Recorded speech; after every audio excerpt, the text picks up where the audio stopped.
Danny, Tom, thank you very much for taking the time to join us. Danny, I'll start with yourself. How are you feeling? Obviously delighted to be finally back on the score sheet, but most of all delighted to get the 3 points. Like we said before, the last 20 minutes was carnage, but showed the spirit and the togetherness of the team to put the bodies on the line and make sure that Millwall didn't get an equaliser.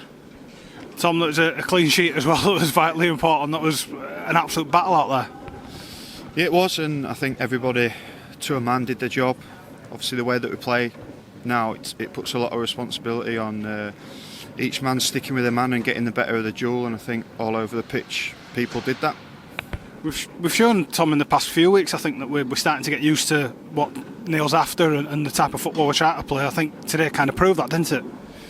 Yeah, well, I think obviously we're down at the bottom for a reason, and I think he's tried to make us more hard to beat, back to basics.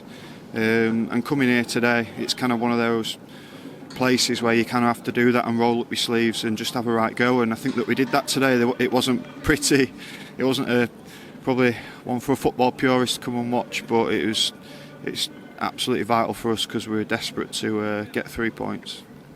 Danny was just saying to you, I felt like I aged about 10 years in those last 10 minutes, but for you boys out there, it must be such a sweet feeling at full time when those 3 points come home. Yeah, definitely, because when you're trying to block tackles, you're trying to win headers and putting your body on the line, like I said before, to come away with the 3 points is such a boost. And I think in the previous weeks we've maybe not had that little bit of luck, which sometimes you need. But obviously the change rooms, delighted in there, the lads are buzzing, and it's a shame that we're going into the break now that we can't carry the momentum forward. But I think it's a good time to rest and get ready for the next games. I was going to say the size of ice on the side might give you a couple of weeks to get that feeling better. I think a few people outside, third parties, might have written us off a little bit, but the performance there, Tom, showed that the spirit in the dressing room, the belief in you boys, none of you boys have let your head drop, have you? No, and obviously it's been difficult at times, and I think it's been a long season in terms of there's not been anything to shout about or get too positive about, but it's our job to not give up until that last minute. I think we're showing that. I think we've shown since the manager's come in that we're not giving up.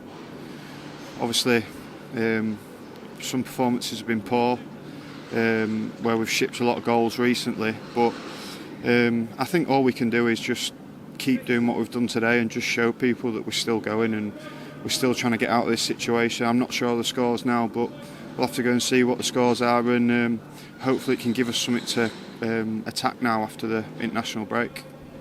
Danny, I think a word for the supporters as well, like Tom says, there's not been a lot to shout about this season so far, but for that number of them to come down here, it's not easy to travel, especially with trains cancelled, but the support they gave, those celebrations at the end, that means a lot, doesn't it? Yeah, definitely. I was speaking to Dano, one of the kit men. I think his dad was stuck in traffic. There was loads that arrived obviously late because of the traffic, but they travelled down and supported us, cheered from minute one. So to give them something to cheer about and enjoy their weekends, it's massive. You two enjoy your break as well. Thank you very much, Danny. Thank you very much, Tom. Cheers, Raj.